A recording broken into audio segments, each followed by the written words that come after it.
Hello my dear friends, कैसे हैं आप लोग। उम्मीद करती हूँ आप सब अच्छे होंगे। Chapter number 50, the trilogy, from the book thief, written by Markus Zusak. While Liesel worked, Rudy ran.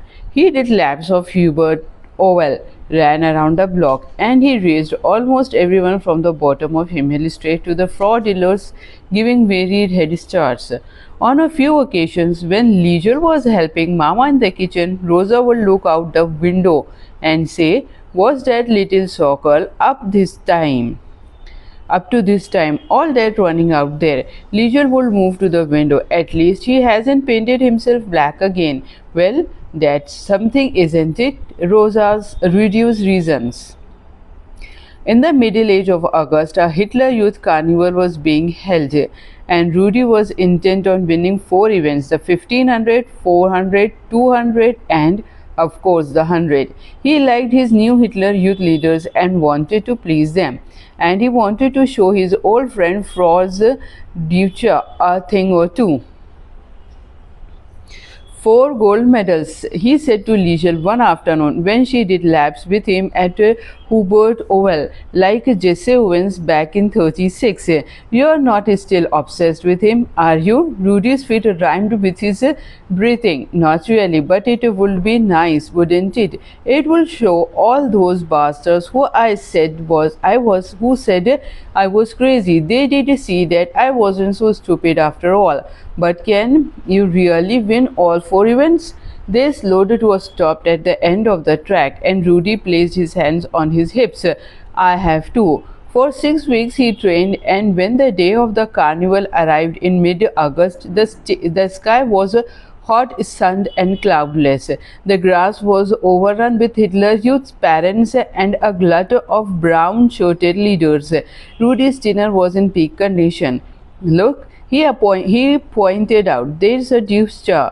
Through the clusters of crowd, the blonde epitome of Hitler Youth standards was giving instructions to 2 members of his division. They were nodding and occasionally stretching. One of them shielded his eyes from the sun like a salute. You want to say hello? Liesel asked. No thanks, I did do that later. I will do that later. When I was 1, the words were not spoken, but they were definitely there, somewhere between Rudy's blue eyes and Deutscher's advisory hands.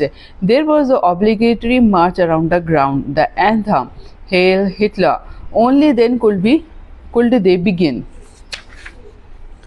When Rudy's age group up was called for the 1500, Liesel wished him luck in a typically German manner. Hals and Bean Birch, Sockel. She told him to break his neck and leg. Boys collected themselves on the far side of the circular field. Some stretched, some focused, and the rest were there because they had to be. Next to Liesel, Rudy's mother Barbara sat with her youngest children. A thin blanket was brimming with kids and loosened grass. Can you see Rudy? She asked them. He is the one of the far left. Barbara Steiner was a kind woman whose hair always carried the look of recently combed. They were, said one of the girls, probably Bettina, the youngest. I can't see him at all. The last one, no, not there. They were still in the identification process when the starter's gun gave off its smoke and sound. The small Steiners ran to the fence. For the first lap, a group of 7 boys led the field. On the second, it dropped to 5, and on the next lap, 4. Rudy was the 4th runner on every lap until the last. A man on the right was saying that the boy coming second looked the best. He was the tallest. You wait, he told his nonplussed wife. With 200 left, he will break away. The man was wrong. A gargantuan brown-shirted official informed the group that there was 1 lap to go. He certainly wasn't suffering under the ration system. He called out as the lead pack crossed the line, and it was not the second boy who accelerated, but the 4th, and he was 200 meters early. Rudy ran. He did not look back at any stage. Like a stretch of rope, he lengthened his lead until any thought of someone else winning snapped altogether. He took a thought of a he took himself around the track as the three runners behind him fought amongst each other for the scraps. In the home straight, there was nothing but blonde hair and space, and when he crossed the line, he didn't stop. He didn't raise his arm. There wasn't even a bent over relief. He simply walked another 20 meters and eventually looked over his shoulder to watch the others cross the line. On the way back to his family, he met first with his leaders and then Franz Deutscher. They both nodded. Stina Deutscher, looks like all those laps I gave you paid off. Ah ha ha. Looks like it. He would not smile until he did one all four. A point for later reference. Later reference. Not only was Rudy recognized now as a good school student, he was a gifted athlete too. For leisure, there was the 400. She finished seventh, then fourth in her heat of the zoo. All she could see up ahead there were the hamstrings and bobbing ponytails of the girls in front. In the long jump, she enjoyed the sand packed around her feet more than any distance, and the shot put wasn't her greatest moment either. This day, she realized, was Rudy's. In the 400 final, he led from the back straight to the end, and he won the 200 only narrowly. You getting tired? Liesel asked him. It was early afternoon by then. Of course not. He was breathing heavily and stretching his calves. What are you talking about, Somesh? What the hell will you do? Would you know? When the heats of the 100 were called, he rose slowly to his feet and followed the trail of adolescence towards the track. This time Liesel went after him. Hey Rudy, she pulled at his short sleeve. Good luck. I am not tired, he said. I knew. He winked at her. He was tired. In his heat, Rudy slowed to finish second, and after 10 minutes of the races, the final was called. Two other boys had looked formidable, and Liesel had a feeling in her stomach that Rudy could not win this one. Tommy Muller, who would finish second last in his heat, stood with her at the fence. He will win it, he informed her. I know. No, he won't. When the finalists reached the start line, Rudy dropped to his knees and began digging starting holes with his hands. A balding brown shirt wasted no time in walking over and telling him to cut it out. Liesel watched the adult finger pointing and could see the dirt falling to the ground as Rudy brushed his hands together. When they were called forward, Liesel tightened her grip on the fence. One of the boys' falls started. The gun was shot twice. It was Rudy again. Again, the official had words with him, and the boy nodded once more, and he was out. Set for the second time, Liesel watched with concentration, and for the first few seconds, she could not believe that she was seeing. Another false start was recorded, and it was the same athlete who had done it. In front of her, she created a perfect race in which Rudy trailed but came home to win in the last 10 meters. When she actually saw, however, was Rudy's disqualification. He was escorted to the side of the track and was made to stand there alone. As the remainder of boys stepped forward, they lined up the race and raced. A boy with rusty brown hair and a big stride won by at least 5 meters. Rudy remained. Later, when the day was complete and the son was taken from him in the street, Liesel sat with her friend on the footpath. They talked about everything else, from Franz Deutscher face after the 1500 to one of the 11-year-old girls having a tantrum after losing the discus. Because they proceeded to their respective homes, Rudy's voice reached over and handed Liesel the truth. For a while it sat on her shoulder, but a few thoughts later it made its way to her ear. Rudy's voice, I did it on purpose. When the confession registered, Liesel asked the only question available, but why, Rudy? Why did you do it?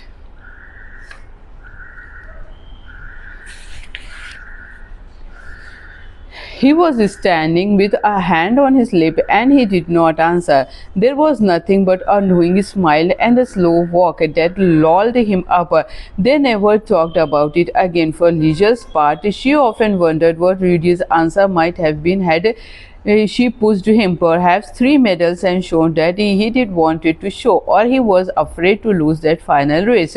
In the end, the only explanation she allowed herself to hear was an inner teenage voice, because he isn't Jesse Owens. Only when she got up to leave did she notice the 3 imitation gold medals sitting next to her. She knocked on the Steiner's door and held them out to him. "You forget this." "No, I didn't." He closed the door and Liesel took the medals home. She walked him with them down to the basement and told Max about her friend, Rudy Steiner.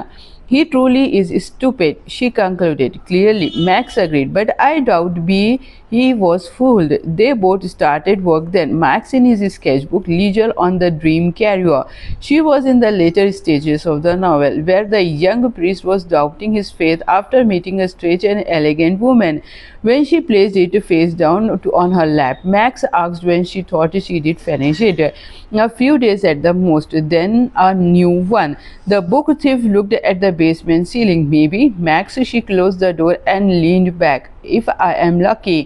The next book. It's not the Duden Dictionary and thesaurus as you might be expecting. No, the dictionary comes at the end of this small trilogy, and this is only the second installment. This is the part where Liesel finishes the dream carrier and steals a story called A Song in the Dark. As always, it was taken from the mayor's house. The only difference was that she made her way to the upper part of town alone. There was no Rudy at that day. It was a morning rich with both sun and frothy clouds. Liesel stood in the mayor's library with grit in her fingers and book titles at her lips. She was comfortable enough on this occasion to run her fingers along the shelves, a short replay of her original visit to the room, and she whispered many of the titles as she made her way along under the cherry tree, the 10th Lieutenant. Typically, many of the titles tempted her, but after a good minute or two in the room, she settled for A Song in the Dark, most likely because the book was green and she did not yet own a book of that color. The engraved writing on the cover was white, and there was a small insignia of a flute between the title and the name of the author. She climbed with it from the window, saying thanks on her way out. Without Rudy, she felt a good degree of absence, but on that particular morning, for some reason, the book thief was happiest alone. She went about her work and read the book next to the Ampo River, far enough away from the occasional headquarters of Victor Schemmel and the previous gang of Arthur Berg. No one came, no one interrupted, and Liesel read 4 of the very short chapters of a Song in the Dark, and she was happy. It was the pleasure and satisfaction of good stealing. A week later, the trilogy of happiness was completed. In the last days of August, a gift arrived on in actual fact was noticed. It was the late afternoon. Liesel was watching Christina Muller skipping on Himmel Street. Rudy Steiner skidded to a stop in front of her on his brother's bike. "Do you have some time?" he asked. She shrugged. "For what?" "I think you did better come." She jumped the bike and went to collect the other one from home. In front of her, Liesel watched the pedal spin. They rode up to Grand Distress, where Rudy stopped and waited. Liesel asked, "Was it is?" "Well," Liesel asked, "was it what it is?" Rudy pointed. "Look closer." Gradually, they rode to a better position behind a blue spruce tree. Through the prickly branches, Liesel noticed the closed window and then the object leaning onto the glass. "Is that?" Rudy nodded. They debated the issue for many minutes before they agreed it needed to be done. I had obviously been placed there intentionally.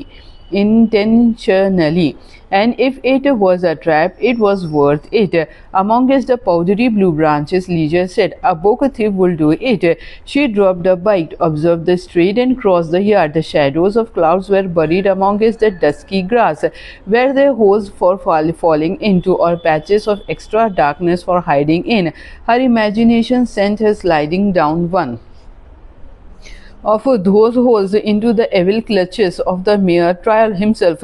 If nothing else, those thoughts distracted her, and she was at the window more quickly than she did hoped. It was like the Whistler all over again. Her nerves licked her palms. Small streams of sweat rippled under her arms. When she raised her head, she could read the title, The Complete Duden Dictionary and Thesaurus. Briefly, she turned to Rudy and mouthed the words. "It's a dictionary." She shrugged and held out his arms. She worked methodically, sliding the window upwards, wondering how all of this would look from inside the house. She envisioned the side of her thieving hand reaching up, making the window rise until the book was filled. It seemed to surrender slowly, like a falling tree. Got it? There was barely a disturbance of sound. The book simply tilted towards her, and she took it with her free hand. She even closed the window, nice and smooth, then turned and walked back across the potholes of clouds. "Nice," Rudy said as he gave her the bike. "Thank you." They rode towards the corner, there where the day's importance reached them. Leisure knew it was that feeling again of being watched. A voice pidged inside her. Two laps. "Look at the window, look at the window." She was compelled. Like an itch that demands a fingernail, she felt an intense desire to stop. She placed her feet on the ground and turned to face the mayor's house and the library window, and she saw, certainly. Should have known this might happen, but she could not hide the shock that loitered inside when she witnessed the mayor's wife standing behind the glass. She was transparent, but she was there. Her fluffy hair was, and her wounded eyes and mouth and expression held themselves up for viewing. Very slowly, she lifted her hand to the book thief on the street, a motionless wave. In her state of shock, Leisure said nothing to Rudy on herself. She only studied herself and raised her hand to acknowledge the mayor's wife in the window. Duden Dictionary meaning 2. VG hung, forgiveness, to stop feeling anger, animosity or resentment. Related words: absolution, acquittal, mercy. On the way home, they stopped at the bridge and inspected the heavy black book. As Rudy flipped through the pages, he arrived at a letter. He picked it up and looked slowly towards the book thief. "It's got your name on it," the river ran. Leisure took hold on the paper. The letter. "Dear Leisure, I know you find me pathetic and loathsome. Look that word up if you don't know it.